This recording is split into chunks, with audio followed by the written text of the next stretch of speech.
ini merupakan kehendak Tuhan. Manusia boleh merancangkan kejahatan, tetapi Tuhan selalu mendatangkan kebaikan.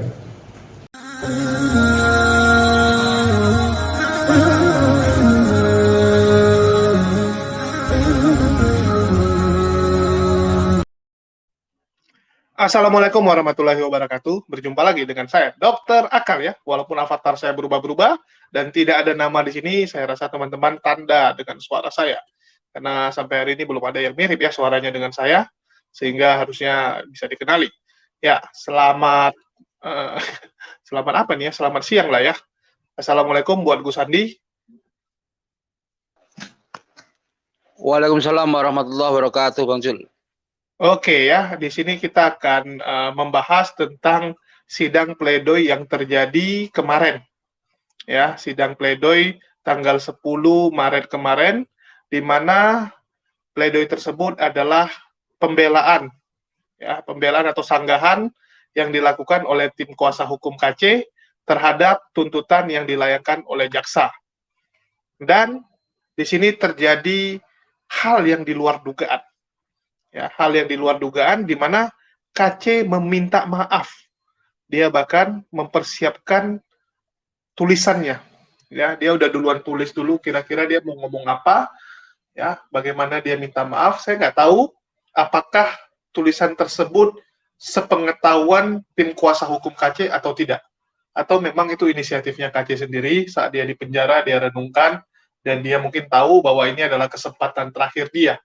Karena kalau pledoi ini dilewatkan, maka tidak ada lagi kesempatan buat KC. Ya, no turning back. Jadi mau nggak mau dia buatlah surat permohonan maaf ya dari dirinya, dan itu mungkin atas masukan teman-teman dia yang ada di lapas gitu. Karena selama ini kan dia konsultasinya sama PH-nya aja. Kalau konsultasi sama PH biasanya ya nggak beres-beres ini, PH-nya kasih. Si Kamarudin ini entah apa-apa yang dia nasihati. Tapi di dalam lapas mungkin dia akan ketemu dengan teman-teman juga gitu ya, yang lagi menunggu persidangan. Pasti mereka kan sharing-sharing gitu. Kamu sidangnya gimana? Apa yang kamu lakukan? Gitu kan, pasti akan tukar pendapat. Sehingga KC tiba-tiba membuat satu permohonan maaf ya. Dia buat surat permohonan maaf, dan itu dia bacakan pada sidang pledoi kemarin. Bagaimana isi surat permohonan maaf dari KC ini? Apakah menyentuh hati? Ya, mungkin teman-teman saksikan dulu video permohonan maaf dari KC yang luar biasa ini. Selamat menyaksikan. Sehingga putusan yang akan diambil oleh Yang Mulia Majelis Hakim adalah putusan yang seadil-adilnya. Dalam kesempatan ini, izinkan saya, Muhammad Usman, sebagai terdakwa nomor 186, memulai pembacaan pledoi pribadi. Saya akan menjelaskan apa yang sebenarnya terjadi pada diri saya sehingga saya diajukan ke ruang sidang untuk diadili seperti saat ini. Pertama-tama saya mengucapkan syukur kepada Tuhan karena masih diberikan kekuatan dan kesehatan serta umur panjang. Saya dapat berada di tengah-tengah persidangan yang terhormat ini, yang merupakan benteng terakhir saya dalam mencari keadilan. Tentunya semua ini karena kemurahan Tuhan. Saya yakin dan percaya ini bukan rancangan manusia.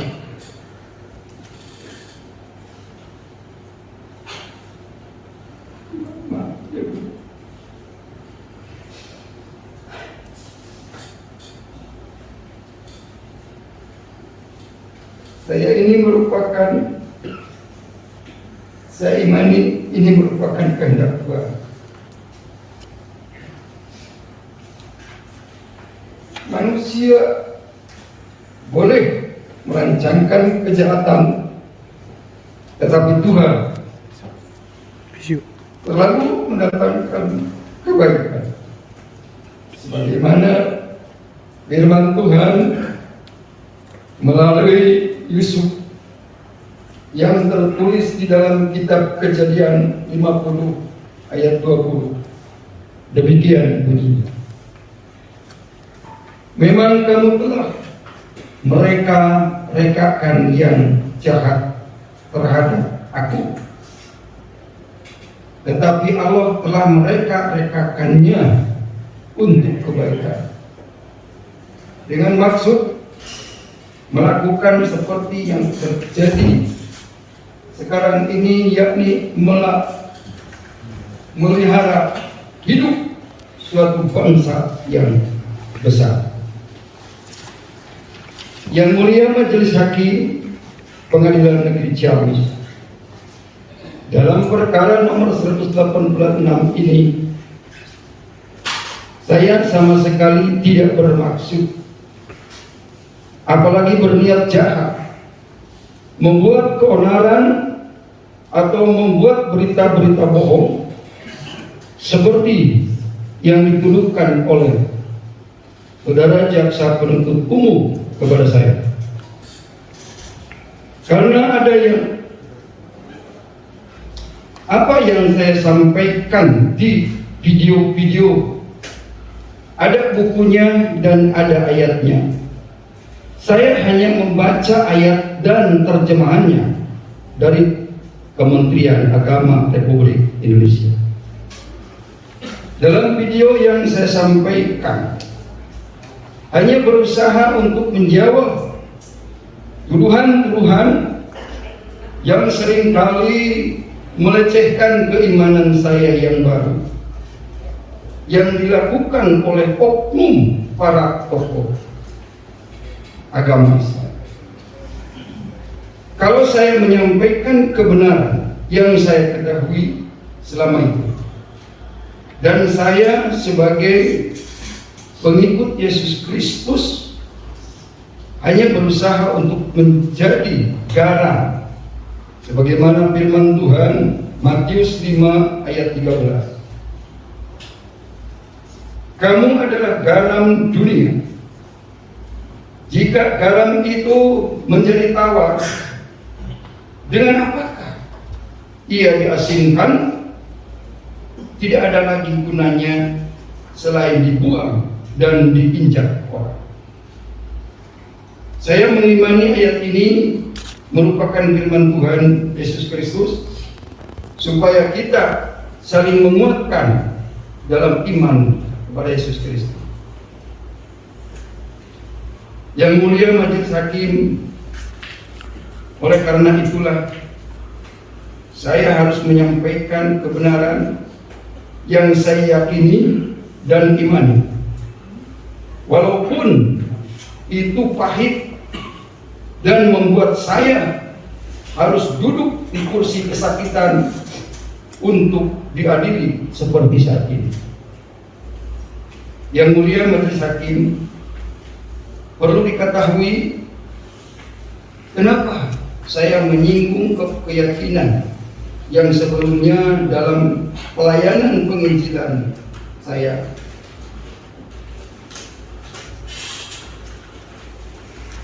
Itu bukan tanpa alasan dan bukan bermaksud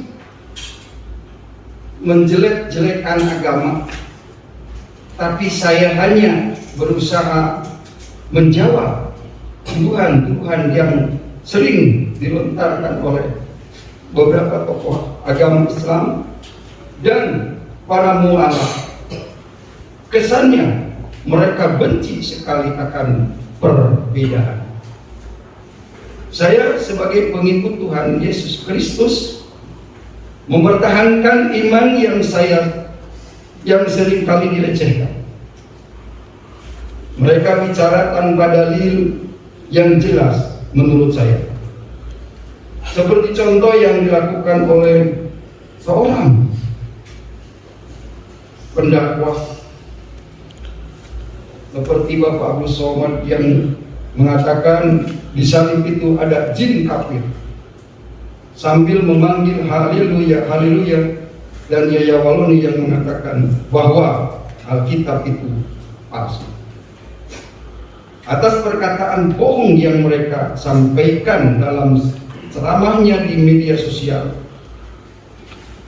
Dengan kejadian itu, saya terdorong ingin menepisnya dengan cara mencari dalil-dalil, baik itu di kitab Al-Quran, kitab hadis, dan Alkitab. Dan dalil itu sama sekali tidak ada, tidak ditemukan. Dalil yang bunyinya di salib itu ada jin kafir. Yang mulia majelis hakim,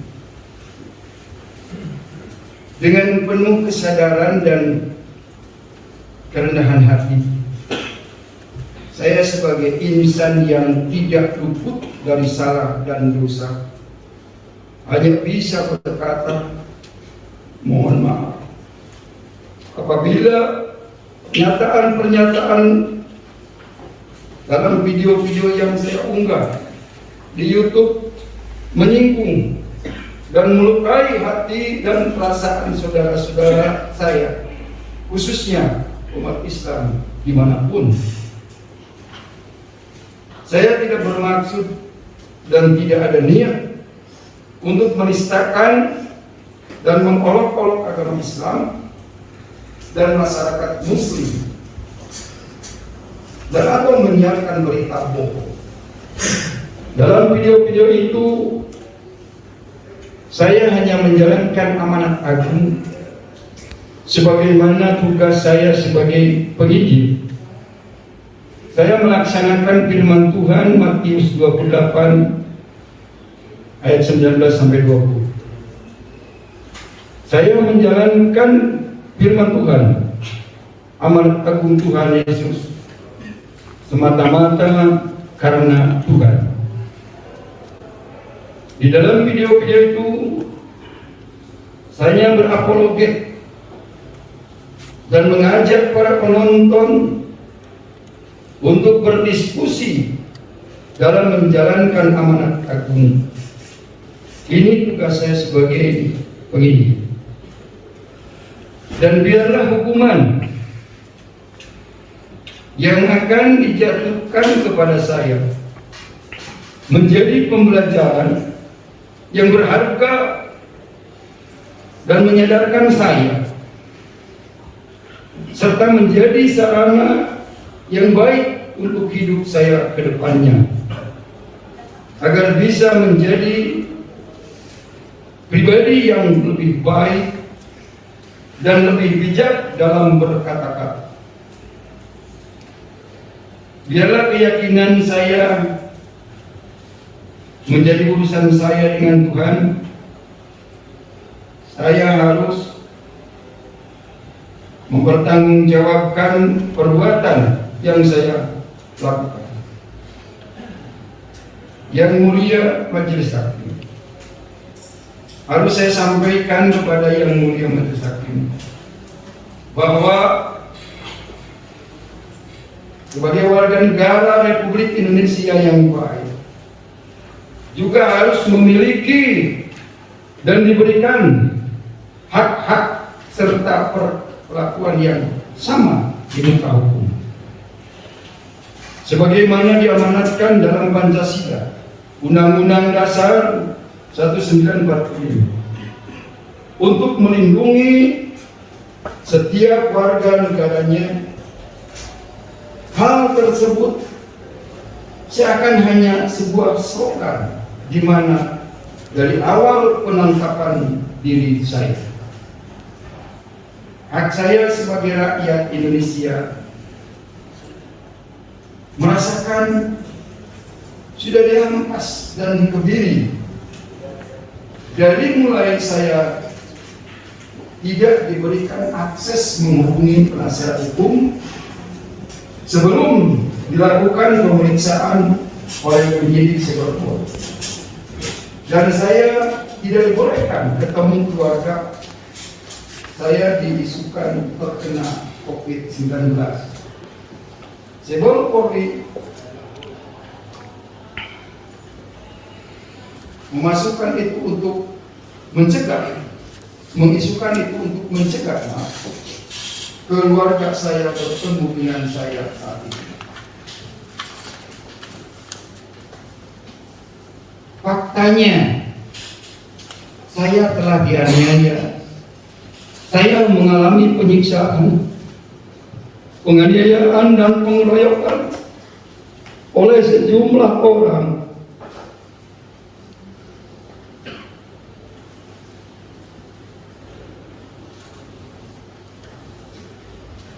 Saya tiba di rutan Mabes Polri dari Bali tanggal 25 Agustus 2021 sekira jam 18 WIB. Saya diserahkan ke rutan sekitar pukul 22 malam. Sekira pukul 01 dini hari, saya dikeroyok oleh tahanan lain. Mereka mengeroyok saya dengan kejinya, sangat tidak manusiawi. Saya dipukuli rame-rame, ditendang, dan disuruh makan feses kotoran manusia oleh seorang oknum polisi aktif berpangkat irjen bernama Napoleon Bonaparte dan kawan-kawan. Secara logika manusia, saya tidak akan selamat dalam peristiwa itu, naas yang saya alami malam ini. Saya tidak akan hidup kalau bukan pertolongan dan pembelaan Tuhan. Saya mengimani firman Tuhan dalam kitab Mazmur 121 ayat 7 sampai 8. Ayat 7, Tuhan akan menjaga engkau terhadap segala kecelakaan. Dia akan menjaga nyawamu. Ayat 8, Tuhan akan menjaga engkau keluar memasukimu dari sekarang sampai selama-lamanya. Amin. Saya telah mengampuni mereka yang sudah melakukan keji terhadap saya.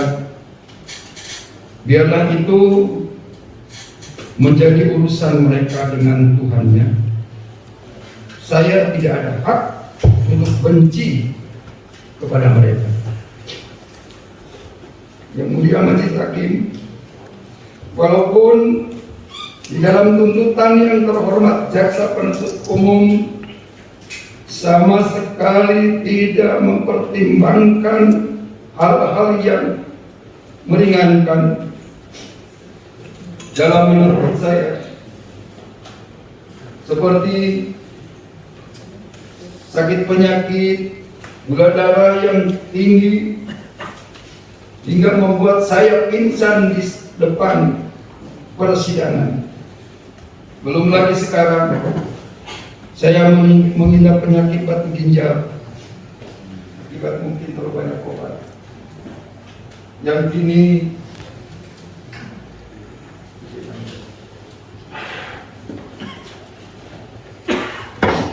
saya rasakan.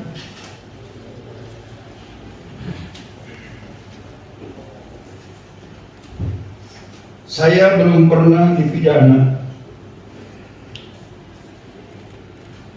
Saya merasa sudah berlaku sopan dalam persidangan. Semoga tuntutan tersebut tidak ada rasa kebencian dalam penegakan hukum dan semata-mata benar dalam koridor hukum. Saya ikhlas akan hal tersebut. Saya percaya bahwa keadilan masih ada bagi setiap orang yang takut akan Tuhan. Saya percaya Yang Mulia Majelis Hakim memiliki hati nurani dan roh yang takut akan akan Tuhan, sehingga Yang Mulia dapat menjatuhkan vonis dengan seadil-adilnya. Saya juga menyampaikan rasa terima kasih kepada tim penasihat hukum dan para hamba Tuhan yang sudah berjerih lelah dan bertukus lumus. Injil Matius 10 ayat 42. Dan barang siapa memberikan air sejuk secangkir saja pun kepada salah seorang yang kecil ini, karena muridku, aku berkata kepadamu, sesungguhnya ia tidak akan kehilangan upah daripadanya.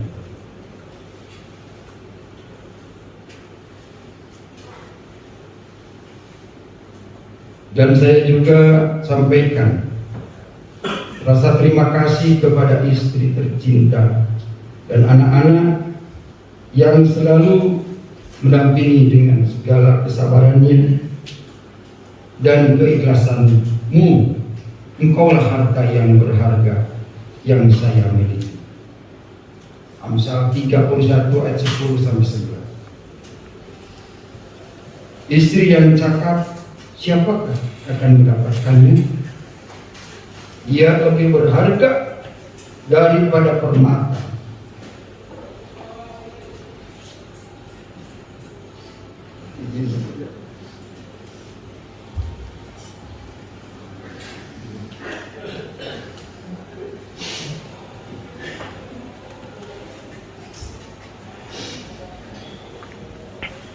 Hati suaminya percaya kepadanya.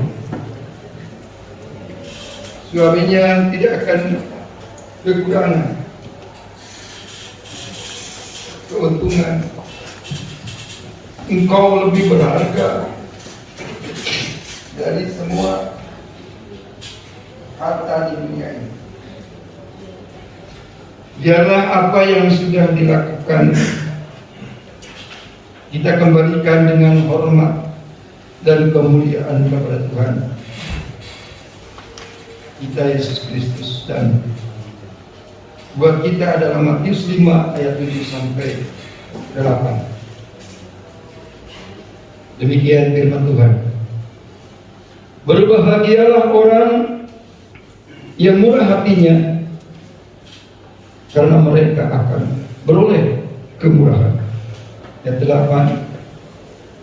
Berbahagialah orang yang suci hatinya, karena mereka akan melihat Allah. Yang mulia Majelis Hakim, izinkan saya berdoa sebelum mengakhiri pledoi ini. Terima kasih. Bapa kami yang di surga, dikuduskanlah namamu, datanglah kerajaan-Mu, jadilah kehendak-Mu di bumi seperti di surga. Berikanlah kami rezeki yang secukupnya hari ini. Ampunilah dosa-dosa kami, seperti kami juga mengampuni orang yang bersalah kepada kami. Dan janganlah membawa kami ke dalam pencobaan, melainkan lepaskanlah kami daripada yang jahat. Karena milik-Mu lah kerajaan, kemuliaan sampai selama-lamanya. Amin. Demikian pledoi saya. Sekian dan terima kasih. Hormat saya Muhammad Osman. Oke, Bu Sandi, sudah kita saksikan bagaimana KC meminta maaf ya. Dan ini agak aneh sebenarnya, karena tidak sesuai dengan pledoi yang dibacakan oleh PH-nya. Ya, jadi pledoi itu dari siapkan PH-nya dari jauh-jauh hari, dan saya rasa ini PH-nya nggak tahu mungkin ya, si KC mau buat surat permohonan maaf, sehingga jadi kontradiksi. Biasanya kan pledoi itu dua, kalau nggak minta hukumannya dikurangi, yang satu lagi adalah membantah semua, artinya minta bebas. Dari pledoi yang dibacakan oleh PH-nya, dia membantah semua tuntutan jaksa. dia meminta KC itu bebas. Dia menganggap KC tidak bersalah. Ya, PH-nya sibuk membela KC dengan mengatakan KC tidak bersalah. Sedangkan KC sendiri meminta maaf. Artinya kalau meminta maaf kan mengakui kesalahan. Ya, meminta keringanan. Tujuan dari permintaan maaf adalah supaya mendapatkan keringanan hukuman dari majelis hakim. Bukankah begitu? Dari Gus Andi ini tanggapannya. Terima kasih Bang Zul. Sebenarnya dalam membuat pledoi itu memang biasanya sih kalau terdakwa itu sudah mempercayakan kepada PH-nya, itu biasanya yang buat pledoi cukup PH-nya. Karena PH-nya ini lebih memahami bahasa-bahasa hukum, lebih memahami bagaimana analisa yuridis. Tetapi terdakwa sendiri memang juga diberikan hak untuk membuat pledoi pribadi. Cuman yang menjadi janggal, biasanya kalaupun terdakwa itu membuat pledoi pribadi, itu visinya biasanya sama, meskipun bahasanya tentu, iya, satu suara, meskipun bahasanya beda. Kalau bahasanya PH itu kan analisis yuridis, kalau bahasanya terdakwa yang tidak memahami hukum itu kan jarang mengulas soal analisa yuridis. Biasanya hanya bagaimana dia menyentuh majelis hakim, tetapi satu suara dengan PH-nya. Cuman yang terjadi di sidangnya si Kece ini agak janggal dan agak lucu. PH-nya minta bebas, sementara si Kece meminta maaf, mengakui bersalah. Itu dua hal yang sebenarnya nggak nyambung. Yang satu pengen ke kanan, yang satu ke kiri. Ini menunjukkan bahwa dalam tanda kutip sebenarnya si Kece itu sudah realistis. Ya, sudah sadar lah ya. Ya, mulai tidak begitu yakin dengan pledoi yang dibuat oleh PH-nya. Jadi kesimpulannya menurut Kece ini ragu terhadap apa yang menjadi analisa dari para penasihat hukumnya. Sebenarnya dia kalau mau lebih jelas lagi sebenarnya dia sudah nggak percaya lah sebenarnya itu Bang Jul. Oke, jadi kalau seperti ini kan antara KC dia meminta maaf, sedangkan pledoi dari kuasa hukumnya adalah ngotot tidak bersalah. Jadi yang digunakan oleh majelis hakim yang mana ini jadi pertimbangan? Kalau menurut aku yang namanya penasihat hukum, kemudian dengan terdakwa itu tentu yang akan lebih dilihat oleh majelis hakim kalau dua-duanya bicara itu adalah pada keterangan terdakwa atau pada apa yang disampaikan terdakwa. Dalam hal ini Kece mengakui bersalah, bahkan kalau kita lihat ini kayaknya sudah tersusun dengan sangat rapi karena dia realistis ya. Kece juga cukup bagus kok. Dia sebelum meminta maaf itu dia membuat satu gambaran bagaimana keadaan psikologis dia, kenapa dia melakukan statement-statement yang ada di konten, dalam tanda kutip ingin membalas dan lain sebagainya. Kemudian dia meminta maaf, dan yang terakhir dia berjanji untuk menjadi lebih baik agar persidangan ini bisa menjadikan dia pribadi yang lebih baik, lebih bijak dalam menyampaikan kata-katanya. Ini adalah sebuah pengakuan bersalah.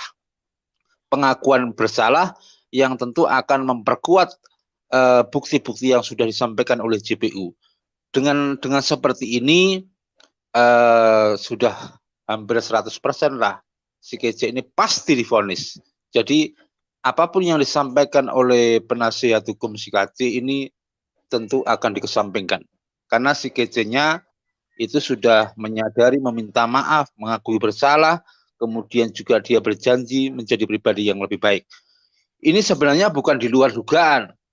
Di luar dugaan itu bagi para pendukung Kece yang fanatik, tetapi bagi kita kan, khususnya bagi aku kan dari awal kita udah nyaranin dari awal. Dari dulu kita udah saranin ini. Sudah prediksi. Entah kapan momentumnya si Kece, menurut prediksi kita pasti akan meminta maaf karena dia realistis. Dan benar sekali yang disampaikan Bang Jul, antara bisikan penasihat hukumnya dengan bisikan teman-temannya yang ada di tahanan itu di sel sama-sama di sel. Ya, di selnya itu lebih didengarin karena mereka yang juga punya pengalaman pribadi secara langsung. Itu Bang Jul, dalam hal ini ya setidaknya ini akan menjadi cara yang efektif untuk meminta keringanan daripada pledoinya para penasihat hukumnya. Dalam hal ini, dalam tanda kutip, KC tidak mendengarkan apa yang disampaikan oleh penasihat hukumnya. Jadi ini diremehkanlah penasihat hukumnya. Jadi KC sudah tahu, apapun pledoi yang dibikin oleh penasihat hukumnya tidak akan banyak pengaruhnya, lebih banyak manfaatnya apa yang dia bikin sendiri. Itu Bang Jul. Oke, cuman ini akan membuat oten-oten yang shock ini ya. Saya nggak tahu nih bagaimana oten-oten bereaksi karena belum ya, karena ini baru. Jadi kita belum mendapatkan reaksi dari para oten-oten terhadap apa yang dilakukan oleh KC ini ya, alias Kucuk. Di mana KC menyadari kesalahannya dan ini akan berimbas terhadap dukungan yang selama ini dia terima dari para oten-oten radikal, terutama donasi. Ya. Kalau dukungan secara moral, oke lah, nggak ada dukungan moral pun nggak peduli gitu. Tapi kalau nggak ada dukungan materi, ini kan bahaya bagi KC dan keluarganya nih ya, KC dan keluarganya. Saya nggak tahu yang akan terjadi seperti apa ya. Tapi kita tunggu nih reaksi dari para oten-oten yang sebentar lagi saya rasa akan kejang-kejang dalam jumlah massal ya. Karena melihat rupanya KC meminta maaf, tidak sesuai dengan skenario yang dibuat oleh PK-nya. Dan ini Saifuddin juga mungkin akan shock gitu ya, dia di Amerika yang harusnya dia bisa makan enak, ini kurasa jadi tidur tak nyaman ini ya, tidur tak sleeping, makan tak kenyang ini luar biasa nih pernyataan dari KC. Dan saya yakin ini atas pengaruh dari teman-temannya, karena teman-temannya juga lagi menjalani persidangan ya, yang ada di sel-selnya ini kan orang-orang yang sedang sidang juga, dan saran dari mereka harusnya lebih bagus. Ya, dan KC lihat, oh ini mereka lebih pengalaman. Misalnya temannya ini membunuh gitu, artinya hukumannya ringan. Ya, setelah dia meminta maaf, oh artinya ini bisa ada kemungkinan. Sehingga KC mengambil jalan ya untuk meminta maaf. Ini luar biasa sebenarnya, luar biasa sekali ya. Kita tinggal tunggu bagaimana reaksi dari para oten-oten. Kalau dari kami sih dari awal udah kita bilang, memang lebih bagus seperti itu, nggak habis energi, nggak habis biaya. Kamu kan datang ke sidang tuh capek juga, apalagi dia ada sakit ya, berapa kali sampai harus terkapar masuk rumah sakit, dan itu sebenarnya bisa dihindari. Kalau dari awal dia kooperatif, meminta maaf, dia nggak perlu harus masuk rumah sakit, betul nggak, Gus Andi? Nggak perlu harus lama-lama sidangnya kan? Aku tadi tidak lihat di ujung sidang apakah Majelis Hakim masih memberikan kesempatan kepada JPU untuk membuat minggu depan kepada JPU. Iya, di JPU untuk membuat apa itu? Tanggapan atas tanggapannya terhadap pledoinya. Replik atas pledoinya si KC. Iya, di tempat saya ada rekamannya. Ya. Minggu depan itu. Ya, repliknya nggak jauh dari pledoi, paling nanti repliknya juga singkat, tetap pada tuntutan meskipun dengan uraian-uraian yang agak sama tetapi lebih singkat. Cuman yang perlu kita cermati Bang Jul, bahwa satu memang alasan CKC untuk meminta maaf itu kalau kita prediksi ada bisikan dari teman-temannya yang ada di sel, kemudian ada kesadaran di akal dan batinnya bahwa yang realistis itu dia meminta maaf. Yang ketiga, yang kemungkinan sangat besar KC itu kecewa sekali dengan Zong, kecewa sekali dengan Saifuddin yang ke Amerika itu, bahwa ternyata ketulusan kesetiakawanan mereka itu sangat-sangat patut untuk diragukan. Mereka hanya mengambil keuntungan dari peristiwa yang menjerat si KC untuk memperkaya atau memperbesar pundi-pundi keuangan mereka. Jadi hanya untuk motif finansial. Si KC ini meskipun ditahan dan di sel pasti mendengar lah apa yang terjadi di luar. Jadi ini mungkin dia pasti dengar kan. Pasti dengar kalau Saifuddin udah jalan-jalan ke Amerika ya. Iya. Kemudian dia pasrah juga lah.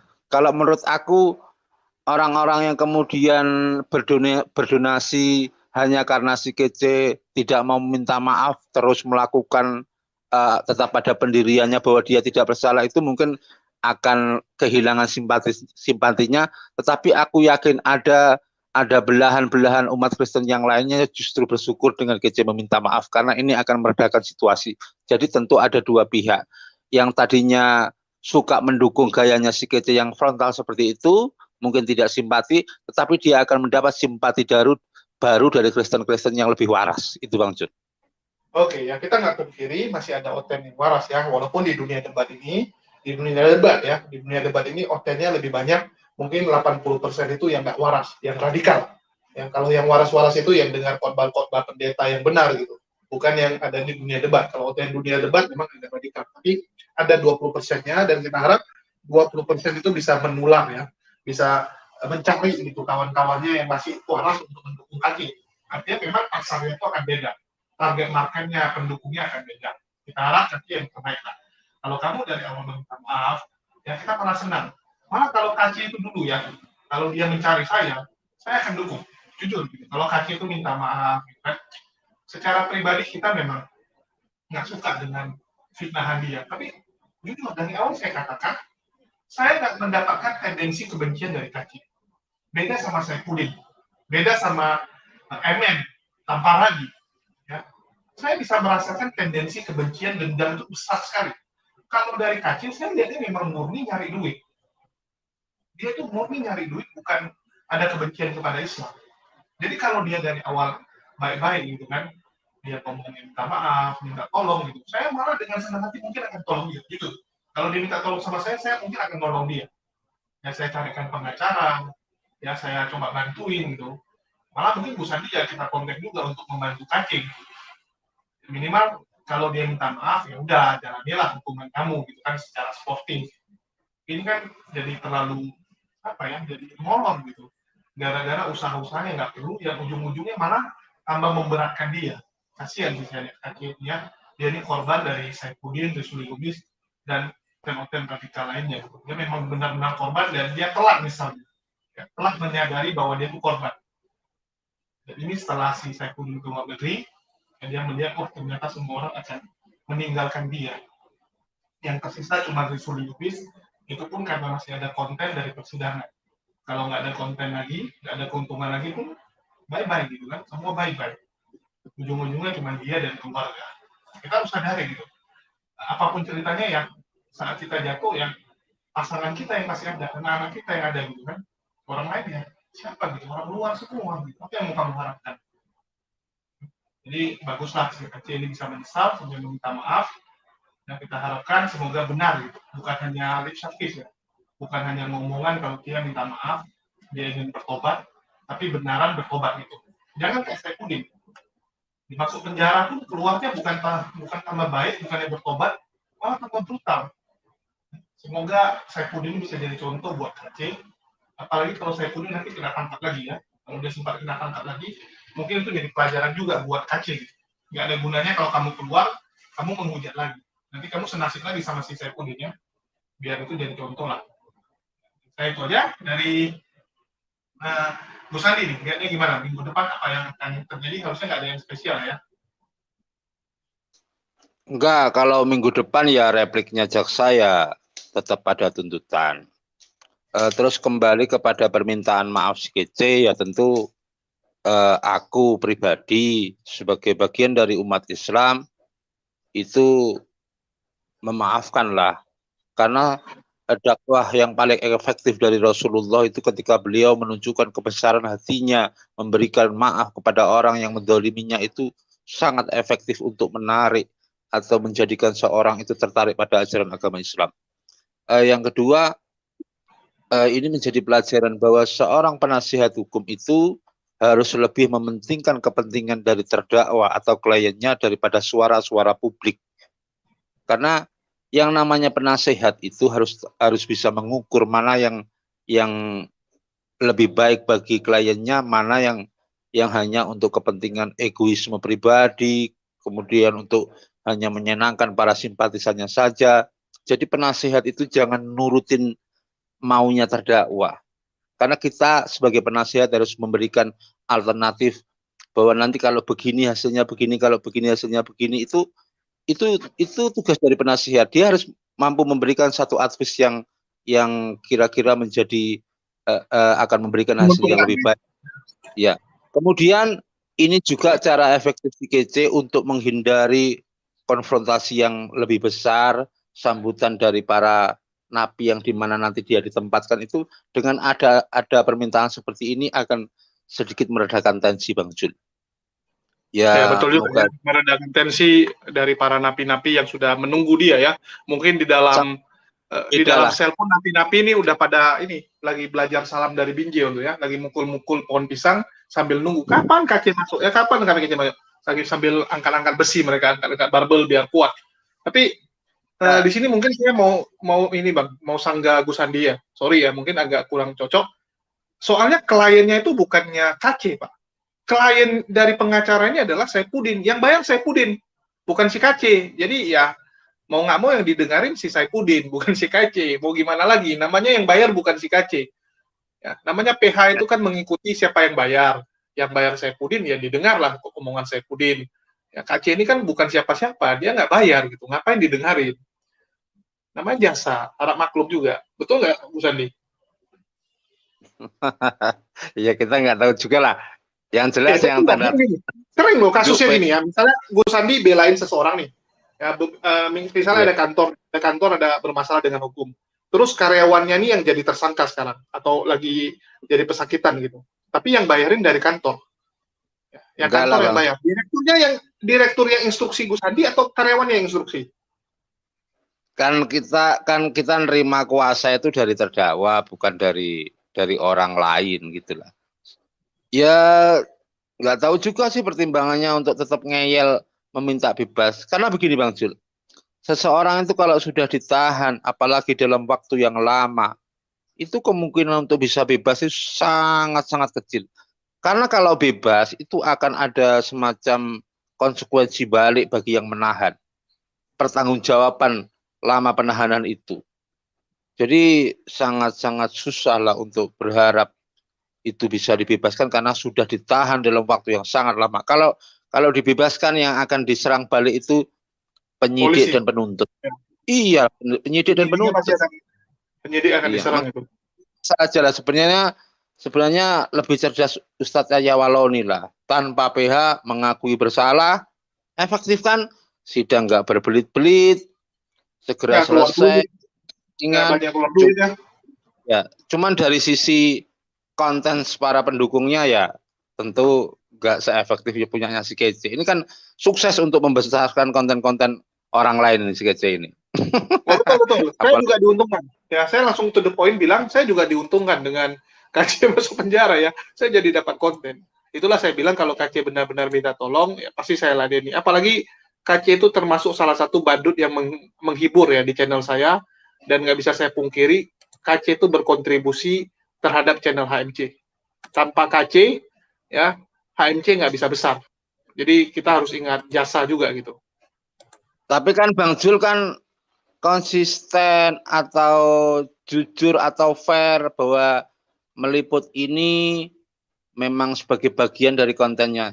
Kalau di teman-teman sebelah kan misinya seolah-olah beda, memperjuangkan si Kece dan lain sebagainya. Tapi sebenarnya juga untuk kepentingan kontennya yang lebih besar.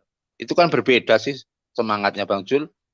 Ya jadi Kece sadarlah bahwa koar-koar si Nabi 26 nggak ada yang terbukti. Bahwa orang yang katanya setia kawan mau mendukung sampai kapanpun nyatanya ke Amerika. Ini kan lari dari gelanggang ini si Saipudin Ibrahim ini. Di situasi-situasi yang paling krusial, kritis, bukan paling malah pergi. Ini kaptennya ninggalin kapal duluan nih, Pak.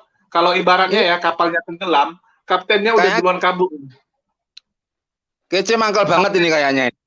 Enggak, kaptennya ini kabur duluan ini, parah kali gitu ya, lagi perang-perang gitu kan, lagi tenggelam kapalnya, tiba-tiba awaknya nyari, mana kapten kita? Rupanya hilang sekoci satu. Walah, kapten kita udah bawa lari skoci rupanya. Terus lagi Bang Jul, tadi itu aku agak ketawa. Harusnya jangan nanggung lah bikin pledoinya.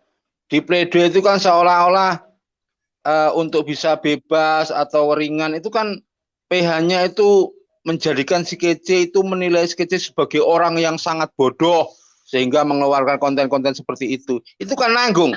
Kalau mau minta bebas sekalian lah pasal 44 itu. Sekalian aja lah minta kesimpulan si Kece waras, nah itu malah bebas itu nanti. Ya harusnya ada surat dari rumah sakit jiwa aja sekalian gitu kan. Rumah sakit jiwa memvonis dia sakit sakit akal gitu ya. Udah gila sedikit. Ya kebangetan bener ini PH-nya ini, sikatnya digoblok-goblokin kan kayak gini.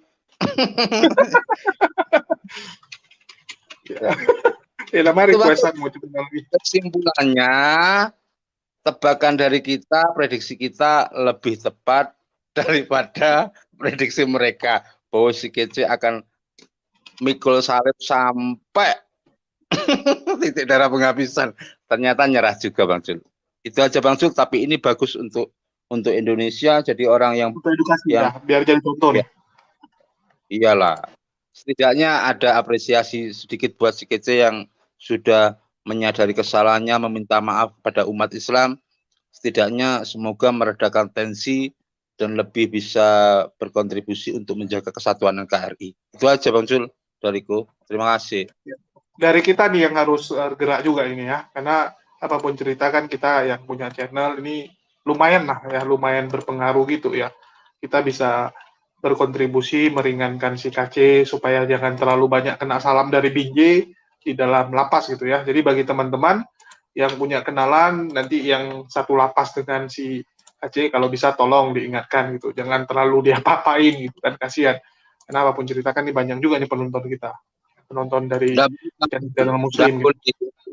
Sesengit apapun pertarungan dengan musuh, kalau musuh sudah angkat tangan menyerah ya sudah. Itu aja. Petarung musuh sudah menyerah, kibarkan bendera putih, masa mau nyerang? Itu betul. Jadi bagi para penonton ya kita maafkan lah si KC ini ya, tapi hukum ya tetap harus jalan. Tapi biarlah dia mendapatkan balasannya itu ya di dunia ini kan udah lewat penjara. Kalau nanti balasannya di akhirat, yaitu antara Allah dengan dia. Yang penting dengan kita nggak ada. Ya, dengan sesama manusia ini jangan ada gitu. Mungkin itu aja dari saya. Makasih nih buat Bu Sandi. Ya, semoga yang terbaik lah bagi KC ya. Kita cuma bisa doakan yang terbaik bagi KC, sehat-sehat, bisa tabah menjalani ini ya, hukuman ini. Dan mungkin jadi pelajaran bahwa ternyata di kekristenan itu tidak semanis yang Anda pikirkan di awal gitu ya. Tidak semanis yang mereka omongkan dan tidak semanis yang kamu bayangkan selama ini. Ini jadikan pelajaran dan mungkin bisa menjadi pintu taubat bagi KC ya. Bagaimana umat muslim itu tetap mendoakan kamu yang terbaik, pengen kamu meminta maaf, pengen kamu sadar. Itu aja dari saya, makasih buat semuanya. Wassalamualaikum warahmatullahi wabarakatuh. Sampai jumpa di lain kesempatan. Waalaikumsalam.